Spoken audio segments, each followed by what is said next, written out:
And welcome, Hoosier fans, to another episode of Doing the Work, the first show on the Back Home Network dedicated to covering Indiana women's basketball.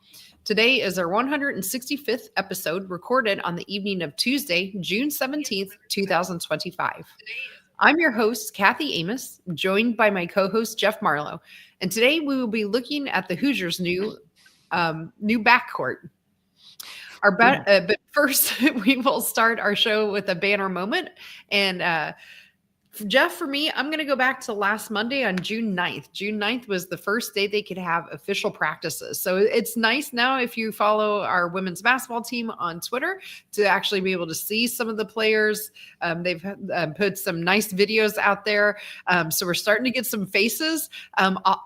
But the problem for me is I don't have the names to go with the faces yet. But so I kind of joked with a couple of my friends that I wish they had name tags, or would at least like maybe give us some intro stuff. So I fully expect, at least I really hope later in the year, we'll maybe get some more intro videos that we'll be able to see. But at least right now, we're starting to get some practice videos out. Mainly, of course, they're just doing conditioning workouts. And it also made me glad that I'm not in those workouts. They look very difficult. So really great one came out today, of the team really cheering each other on and encouraging each other. And, you know, Coach Morin had a video out there of them talking with her talking with the team about, you know, things are going to get hard. And when they get hard, who's going to be your buddy to kind of work with and things like that. So it's just nice to see some content out there, and we can start putting pieces together with actual videos of the team together. So for me, that was my Hoosier Proud banner moment. And our banner moment is brought to you by Home Field Apparel, our presenting sponsor of the Back Home Network, which includes the Assembly Call, Crimson Cast, X's and Joe's, and the Dribble Drive. Home Field is constantly releasing new schools or updating its product for schools in its existing line. So you're bound to find something for you or anyone in your life that loves great collegiate gear. Not only do you get great quality apparel, but you're supporting an Indiana-based business that has its roots in the Kelley School of Business. And if you've not ordered from them before, you can go to homefieldapparel.com and use our promo code HOME23 to get 15% off your entire first order. Again, that promo code is HOME23 for 15% off your first order. Once again, the website is homefieldapparel.com. Wear one for the team.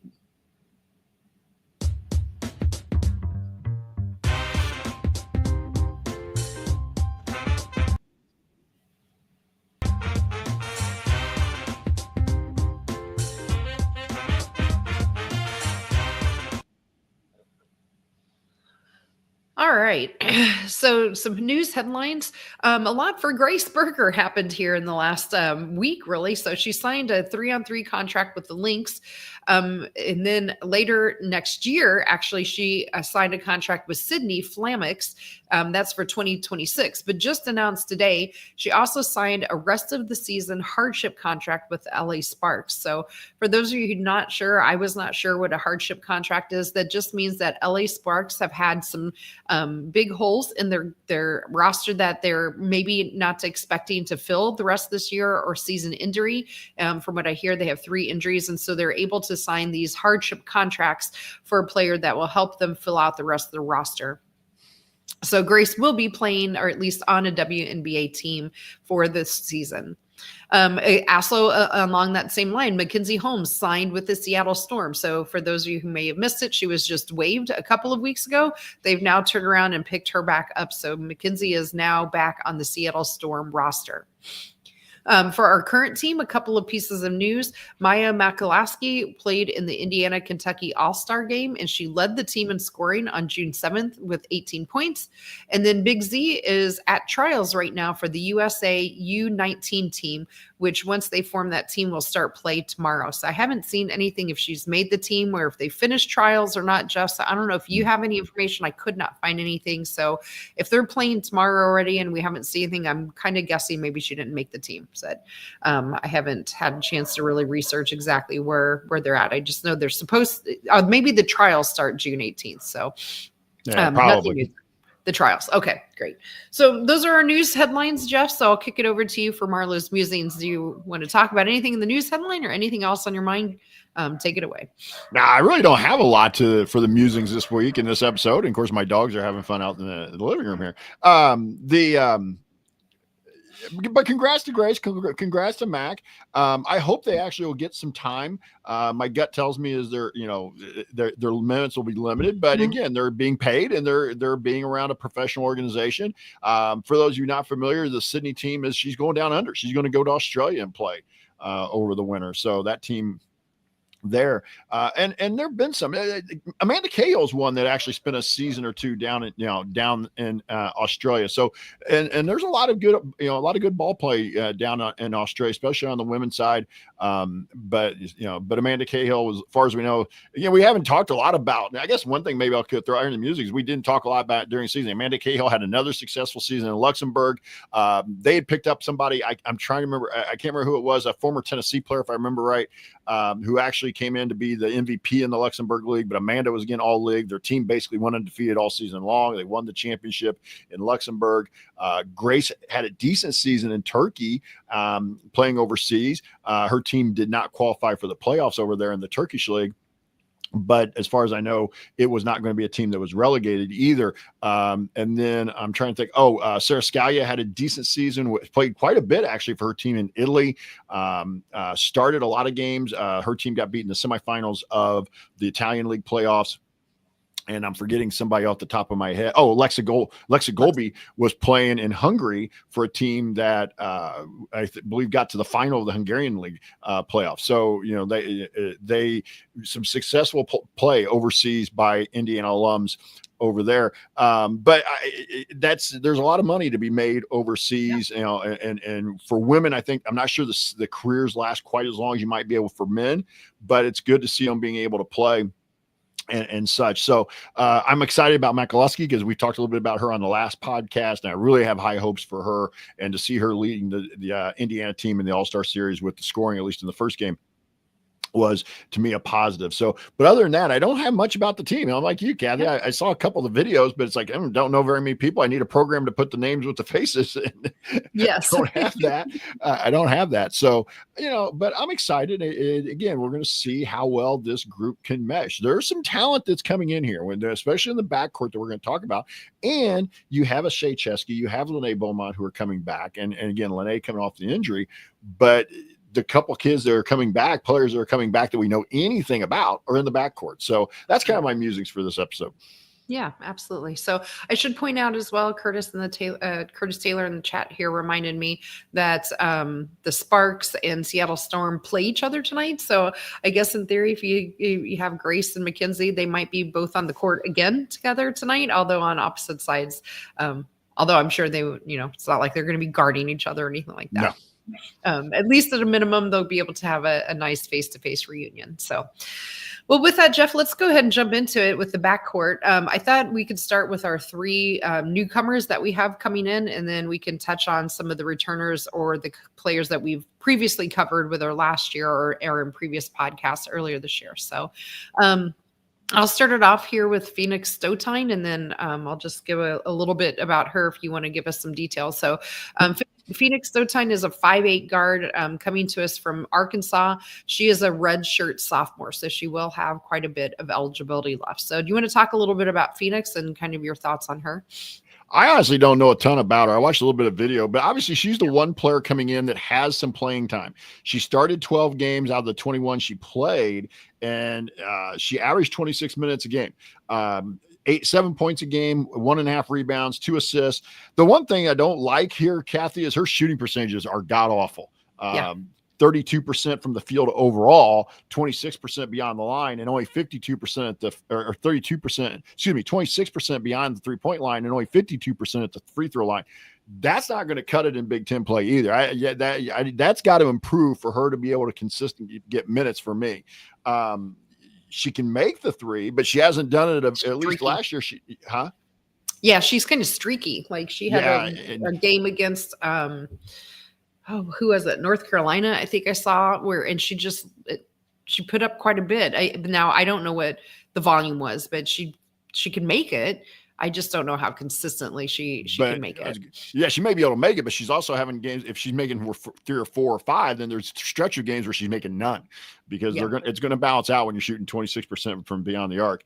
She's originally from Amsterdam, where she averaged 15 a game, 2 rebounds, 2.4 assists for the Dutch under 18 national team. So I think there's potential there, but we got to see production. I think that's the one thing that we talked a little bit about in the last podcast. I think there's a lot of on the recruiting in the portal here on some of these players is been potential. And we talked a little bit about this, whereas like on the football side, Coach Signetti talked about he wanted production. He wanted to recruit kids who had produced. They're both legit philosophies. Don't get me wrong. I'm not trying to say one's better than the other, but right now you can tell that our transfer portal recruiting on the women's side is more about what they see potential wise. Because right now, not a lot of it has been produced on the floor.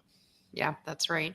I was the same with you. I had a little bit of problems trying to find a lot of good highlights on Phoenix. So I did find a couple of games, but again, they're highlights. So you're only getting bits and pieces. So I never saw her on the defensive end. I did see her make quite a few really nice passes in some of the highlight reels that I saw. So again, take it for what it's worth in terms of, what we can tell you about Miss Stotine, other than some of her numbers from Arkansas.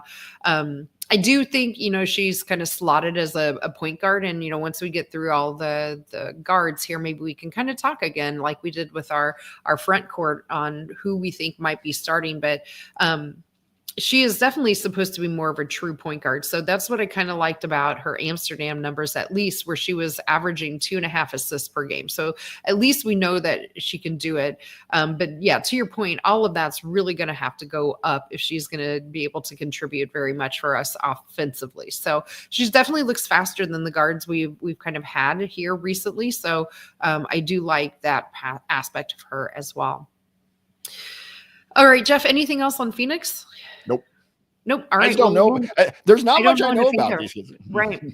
It's really hard, to your point. Like, we just don't, I mean, when you're recruiting such young players, even if they're transfers, they only had 1 year at Arkansas. And we'll talk here next about Chloe Spreen, who's the 5'10" guard from Alabama, also another sophomore, but she played in 20 games, but she only averaged 6.5 minutes and had 1.2 points, 27% on her field goal, which it doesn't tell us anything when she's only playing 6 minutes. And her 3-point shooting in those, 20 games was 18%. So, you just really can't tell anything. And there was zero film on her from when she played at Alabama that I could find anyway. So I don't know if you want to talk a little bit about her time though in high school. I mean, I could find a little bit of her high school highlights, and that was about it. The thing about high school highlights at this point now for somebody like Spreen is you're at least 2 years out from that, and you're usually the best player on the floor or one of the two best players on the floor. You might run up against somebody who has a legit D1 recruit. So you got to be a little careful with some of the high school highlights. That's where, and I hate to say it that way because as a former high school coach, it used to drive me nuts when I would hear college coaches, well, I need to see them playing in like an AAU because I need to see them playing against elite players.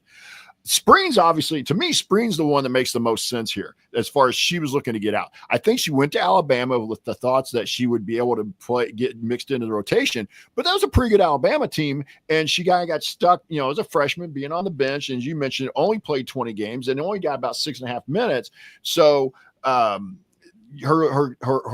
time on the floor was pretty limited, which is going to limit her stats. And when you're a player like that, a lot of times you feel pressure to produce. And so you're kind of rushing, you're forcing some stuff. So I'm going to give Spreen a little bit of a pass, but she has to improve those numbers. And we expect her to get more playing time. And again, as a former Indiana Miss basketball, I think it's a huge recruiting coup to get her to come back, because I'm sure she had other places she could have went in the transfer portal. So it'll be interesting to see. I do like Spreen. I like the idea we're getting a little bigger in some of the guard spots, but I also know that we need to find a way to control other teams' quicker guards, which have given us fits for the last several years.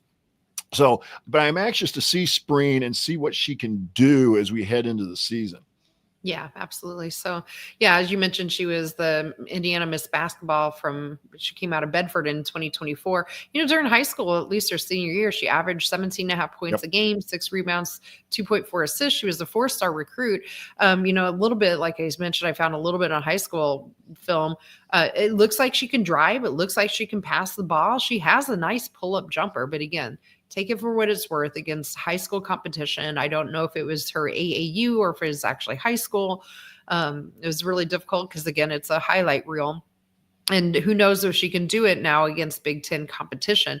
But she was really highly thought of coming out of high school. So, yeah, I do too. I think there's a lot of upside with Chloe. So hopefully she'll find a system that she fits in a little better, and that we'll be able to see her make that production jump from her junior to her her freshman to her sophomore year. We're going backwards in time, I guess. Anything else on Chloe? Nope. All right. Well, we'll talk about our third transfer at the guard position. This is Journey Kiaku. She is a 5'7" guard from Duquesne. She is a senior. So she originally played at Garner, North Carolina. From in high school, she played one season in North Carolina Central, which is a JUCO college, if I remember correctly. And then she played 2 years here at Duquesne. So Jeff, do you want to talk a little bit about her numbers and anything you may have seen on Journey? I don't, again, another one I don't know a ton about. And Journey, I might be wrong here, but I think North Carolina Central is one of the HBCU schools. I think they're a historic, but don't quote me on that either. Yeah. I may be wrong as well. Then probably transferred out 2 years of Duquesne. The one thing you get with Journey, she's older. All right. She's a senior, so you're only getting really 1 year out of her, but she brings a veteran, kind of a veteran presence on a team that really needs now some veteran leadership. We over the last couple of years, we have really graduated out or transferred out the veteran leadership out of this team and out of this program. So I think that's where more than anything, even if she doesn't play a ton, I think somebody who's been around knows what it's like to be on at least competitive teams. She started all 33 games last year, 27 minutes a game, 13 points a game. The thing again comes back here though, only shot 47% from the field, but only 27% from beyond the arc. So on a team that's tried to become more 3-point heavy, those aren't numbers that jump out at you.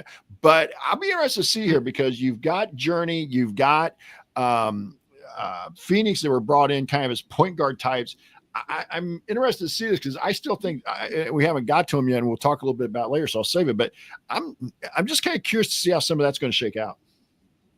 Yeah, absolutely. I mean, and they're all kind of smaller than what we kind of are used to with Coach Moore. And I know we had Shay Chesky last year at 5'7". We can talk about our returners here in a little bit, but typically Coach Moore has said she likes the bigger guard, kind of like a yard and guard zone kind of person who can stretch the floor too. The thing that concerns me is exactly what you said too. 26% from three for Phoenix, 26.9 for Chloe. And again, on 6.5 minutes, who knows what that means. And then 26.7% for Journey. Like those are really not just like low, but they're bad. 26% from three. It's just bad percentage. And hopefully we'll see those were hopefully anomalies. The one is maybe Journey, who does have some significant playing time, at 27 minutes per game. When she had those, I just am a little concerned about those numbers. So Jeff, anything at all, either now that we look collectively at our three transfers that you want to kind of point out besides the ones other than we don't know a whole lot other than what numbers that we can find for you and that we're a little concerned with the 3-point shooting? No, what I said earlier, I think we were recruiting towards potential, not necessarily production. Yeah. Okay. Well, let's quickly talk about some of our returners. We have 3 returners coming back. I'm sorry. We have 4 returners. I would need to move down my own run sheet sooner. It's better. So Shay Chesky is one of our returners. Well, technically one's not a returner. Navia Caffey, who we pointed out last time, she's not a returner. She's a freshman. So we did do an episode on freshmen last year. So a couple months ago or so, I don't remember at this point, but go find that out on YouTube if you want to hear more detail about Nevaeh. But Jeff, let me just run down real quick, and then I'll get your thoughts here on our returners as well as Nevaeh. So Shay Chesky, 5'7" guard, who's a senior. She started all 33 games for us. She averaged just around 12 points per game. Valentina Kadlikova is a 6-foot guard. She played 11 games, only averaged 3 9.3 minutes. And then Lene Beaumont is our tallest guard at 6'1". I think we all know she was a redshirt last year, but as a freshman, she played in 30 games, averaged 9.6 minutes, 3 points per game, and shot 51% from the field. So any other numbers? I didn't go through all of Shay's numbers on there, so feel free to point any of those out, or any of those 3 returners or our incoming freshman Nevaeh that you would like to talk a little bit more about. I'll honestly right now, I don't see Kadlikova getting much more than she got previously. I could be wrong. I really could be, obviously, with pretty much a whole new roster. Lene is the one. And for anybody who's listening to the show knows that I am a big Lene Beaumont fan. So everybody take that with a grain of salt if you're just for the first time listening. If Lene's healthy, I don't know how you don't at least put her in the lineup to start the season. She's 6'1". She can handle. She had shown in high school, and even as her freshman year, she showed some flashes of being able to do some things offensively. I think she struggled a little defensively in the freshman year, but again, I would have lived with it a little bit more than what Coach Morin does. Coach Morin doesn't like to live with defensive mistakes, especially from her freshmen. And so sometimes Lene kind of got shuffled in, down the lineup a little bit, but I'm a big Lene fan. So if she's healthy, if that knee's healthy and ready to go, I think she plays a ton. And that's where I really think, to me, Kathy, we've recruited people to be point guards. Ideally, you'd be look at Shay and be like, okay, Shay's a point guard. But I don't know if Shay sees herself that way. I think she sees herself more as a 2 guard. But I think Lene can run the point, and that gives you a bigger guard at the point. Now, the problem may be, can she guard quicker guards? And so I'll be interested. Could this be a season where Shay moves into a 6-man role? She may still play as many minutes or close to it, but does she play more of a 3rd guard type rotation where, she comes off the bench, but then she can play the 2, maybe a 1 for a few minutes, maybe even slide, and they can mix and match around her. But I'll be interested. I like Kathy's game. We talked about her before. That's the kind of kid we've been wanting to see recruited as a high school All-American, McDonald's type kid that was at least considered for the McDonald's game. That's the kind of kid we've been wanting to see recruited. ESPN on the high up, pretty high up on the ESPN list. But to me, I really think Lene could have a huge season, and I really think that Lene, to a certain degree, I'm not trying to put all the pressure on a kid who didn't play at all last year, but where this team can go may be to a certain degree on how far Lene can take them. Yeah, I agree. I mean, it's very important to have good guard play. So, Jeff, I want to kind of pull a little bit on the string. So you're thinking that Shay might not even start? I guess on my mind, my 2 starters that I've had slotted in from the beginning is Shay and Lene. And I still feel pretty confident, especially with Shay starting all last year and her experience for us. I don't see Shay coming off of the bench. Well, I don't necessarily either, but what did you promise somebody like Phoenix? What did, to get them to come in? What was told them? Maybe promise isn't the word that I should use, but what was pitched to them? Were you pitched? Were Phoenix, for example, Chloe, for example, pitched that they were coming off the bench? Maybe not. I don't know. I'm not in the recruiting part of it, but I'm just saying that if we're trying to go a little faster, a little bigger, then Shay may be the person out. But the problem there is Phoenix and Nevaeh aren't very big either, and neither is Journey. So you don't gain anything, other than maybe quickness. And again, I just think that I'm with you. I think Shay and Lene become the players that start at the beginning of the season. I still think McAlusky play. I think I'd have a hard time not putting McAlusky on the floor from the get-go. Even though we talked about her in the last podcast with the front court, I see her more of a tweener, as somebody who's going to play a wing, and I would classify her almost as a guard as well. But and then it also depends, how big do you want to play? Are you going to play around, ideally almost like 4 guards around 1 big? They could do that a little bit because we really don't have a ton of size. So you could play a little smaller, and then maybe you have Shay and a Phoenix playing together, or a Shay and a Nevaeh playing together, and maybe the pace, and you play a little faster pace. But yeah, right now I would say Shay starts, but I just kind of thinking outside the box a little bit, that if they're wanting to go a little different direction, we're trying to get somebody off the bench that has produced. This is, again, goes back to somebody who has produced. Do you want your bench to be full of kids that haven't put up any kind of significant numbers. I mean, yeah, Journey scored a little bit, but Chloe and Phoenix haven't shown they can score 10 points a game. Is that what you want your bench? Are you trying to rely on them as part of your bench, or do you throw a Shea in there and be look at Shea and be like, Shea, you're still going to play 30 minutes a night. You know, it doesn't matter whether you start or not. You're going to play 30 minutes a night. You're going to finish. All right. Because Shea played 34 minutes a game last year. Yep. I mean, you cannot ask Shea Chesky to play. In my mind, you can't ask Shea Chesky to play 34 minutes a game again this year. Not that she can't do it, but to me, that's not a recipe for success. We've talked about this, Kathy. Absolutely. The one thing I will say about this, with this backcourt, you have a lot of people you can run in and out. You don't have to play somebody 35 minutes a game. You don't have to play somebody 32 minutes a game. Maybe we're better off if Shea and Nevaeh and Phoenix, to a certain degree, divide up 80 minutes between them, and they're averaging about 24, 25 minutes again, 26 minutes again. That may be better. But like I said, I'm with you. I think right now, if I had to pick a starting lineup out of that guard spots in the wings, it's Shea, it's Lene, and it's Maya. Maya or Nevaeh? No, what I said earlier, I put Maya Mikuleski as a wing. I would throw her in as a guard as well. Okay. So that would be the three, because again, you can put her as a front court and say we start 3 front court players. I don't care. But I think Maya starts from the day one. Yeah. I have Maya as well on my list, along with Big Z, Shea, Lene, and then I think we go with one of these other guards that we talked about, whether that's Nevaeh, if we can, again, it depends on how much Coach Morin wants. Then that would be 2 freshmen starting.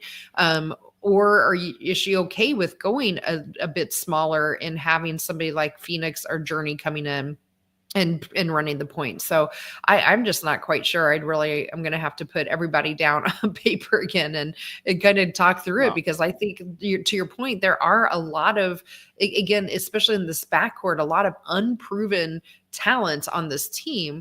And how do you get them up to speed enough where you can find a reliable starter, or that you can find a reliable 6th or 7th player coming in off of the bench that can, help keep that momentum going and provide some production. So, I wanted to pause a little bit on Lene. I don't know, Jeff, if you watched many of the videos. Again, they're a minute and a half. There's not every player in them, but Lene was featured quite a bit in them. And I thought she looked fairly good and agile. She looks like she's stronger in her upper body as well. And so I'm with you. I was pretty high on her as a freshman.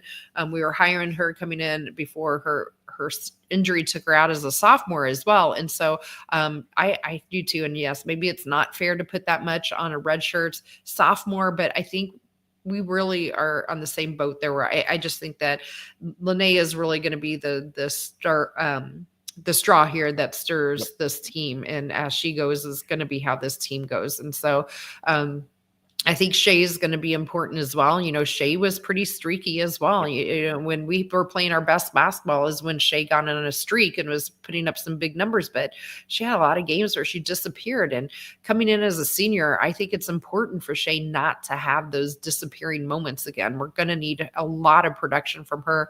We're going to need a lot of leadership on the court. And I really am going to be looking to those 2 ladies, Shea and Lene, to be providing that for us.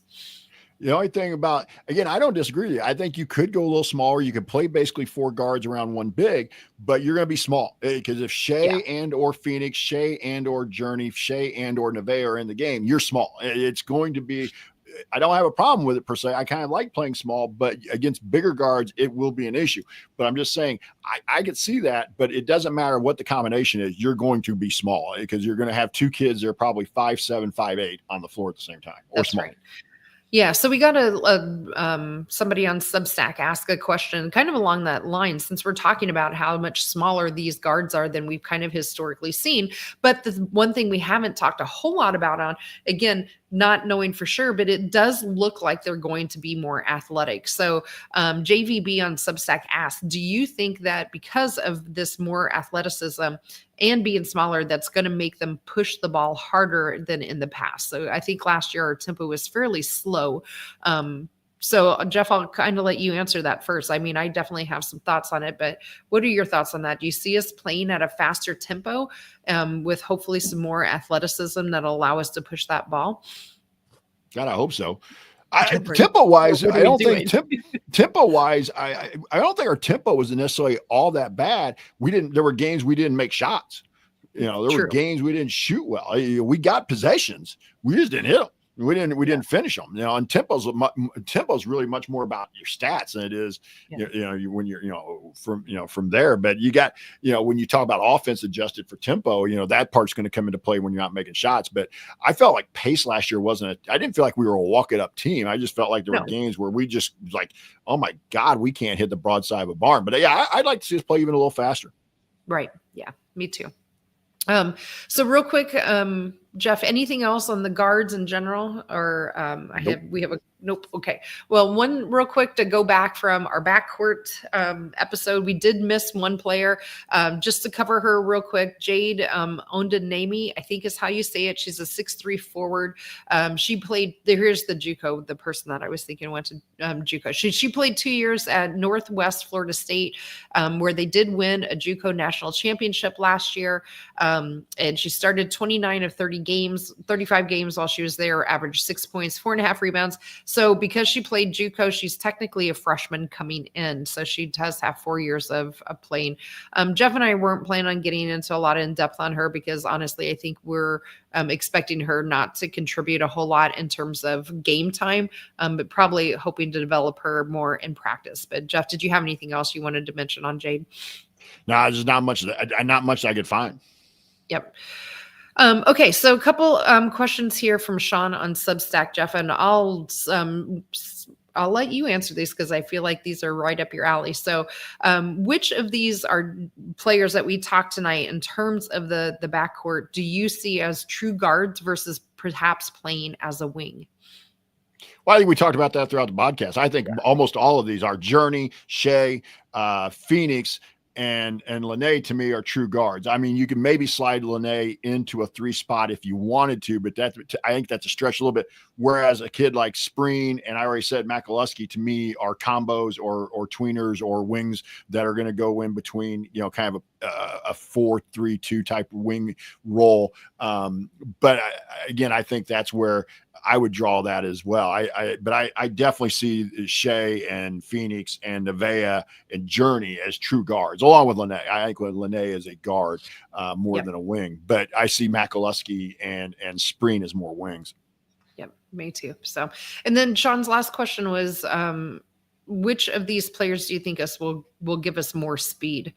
We kind of touched on that a little bit. We didn't pick out specific players, but for me, I would expect Phoenix and Journey in particular will probably be the ones that I would like to see probably a little more speed and athleticism from. But do you have any different thoughts than that, Jeff? No, I think that's what they were recruited for. I think Nevaeh, Phoenix, and to a certain degree Journey were recruited to bring some much needed speed into the program. Yep, same for me. Okay, Jeff, do you want to just go ahead and kick it into final thoughts and we can wrap it up and talk about what's kind of up next for the show? Where are we at here? Final thoughts. I had to go back to the run sheet real quick. Yes. Again, we've talked about the roster now in the last 2 podcasts, counting tonight. It's until we actually see them on the floor playing against other competition, it's who knows. I just think there's a lot of upside. I think this team has a chance to surprise a lot of people, but some players are going to have to produce above the numbers that they've put up either in the past or somewhere else. We know, Lene put up decent numbers for a freshman. Can she jump up to be, what I think could be a 15-point a game scorer? She's got to prove it. We got to see better shooting numbers from the guards we talked about. Phoenix and Journey, and to a certain degree Spreen have to make shots.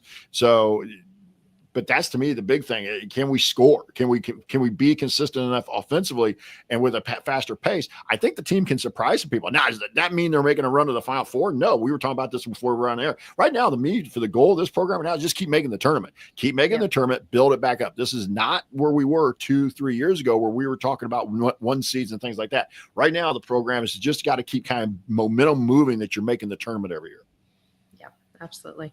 Yeah, those are very, very similar to my final thoughts too, Jeff. I think my biggest concern after I'd gone through all of these is just where the scoring is going to come from, unless we're really going to see a significant change in play for our team and our philosophy overall that we have seen here, over the last, number of years, which is usually pretty reliant on having a very dominant big. We didn't have that per se last year. And I think that was part of some of the troubles we have. And then just really great 3-point shooting, which we did have last year. And right now, outside of Shea, there's really not a whole lot that I think we can point to and say, we definitely know so-and-so is going to be able to knock down a 3 at any given point. We've heard anecdotally that some of the freshmen coming in can do that. A couple of quite a few of our transfers that we talked about tonight already to beat the drum too much here, but we've already seen they haven't shown that they can hit a 3 consistently. So are we going to change our philosophy on how we play and be more of a, drive to the basket type of a team? And so that's what's going to be intriguing to me. But I agree with you. I think on paper, there are definitely some times that we think that, that this team is going to surprise some people, and it's going to be a roller coaster ride, I think, from beginning to end. And I'm excited to see what the journey is. So real quick, Jeff, before we wrap it up and talk about what's next, somebody asked here in the chat if we have a full roster this year. So we have 13 scholarship players at this point. That technically leaves 2 open.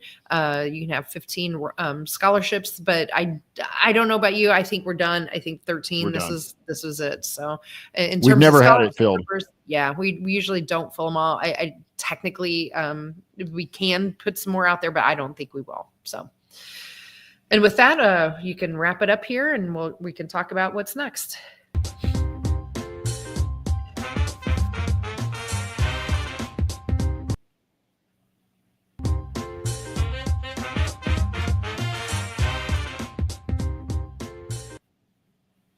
Okay, so for our show, for Jeff and I right now, we are planning on coming back to have an episode on July 8th. That will be in 3 weeks from now. Jeff's going to take a lovely vacation and go out to the East Coast and hopefully have some great seafood and have some great touristy stuff and whatever. I loved it out.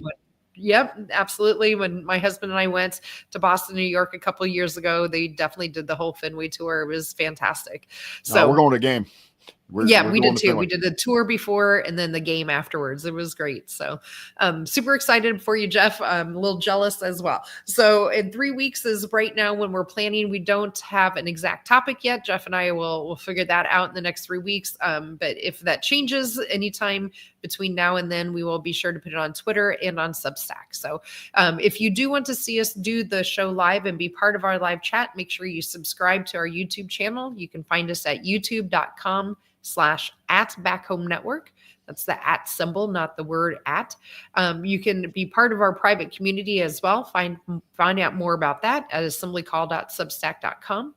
A special thanks to John Ringer of Riggs Design for designing our logo. Also, a big thank you to Bob Thompson for the music you heard throughout the broadcast. And most of all, thank you all for listening.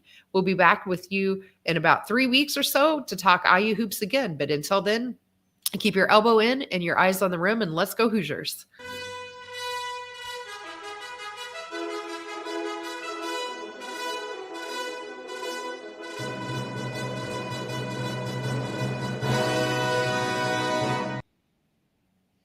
All right, Jeff. Well, have a great vacation, and yeah, we'll keep in touch. And are you just doing Boston, or are you doing any? Are you going up to New York or anything like that too? Just Boston. Yeah, that's great. That's plenty. That's a beautiful game. Fun. It was all planned around the game. The Reds are in town. It's the 50th anniversary of the 75 World Series. So the Reds and the Red Sox. So yeah, that's what we're going. Even better. So, that's what we did too. We planned our trip around when the Cubs were out there. So good. All right, Jeff, let's get out of here and we'll call it a night and have a wonderful evening. And good night to everyone that's been listening tonight. Good night, everybody.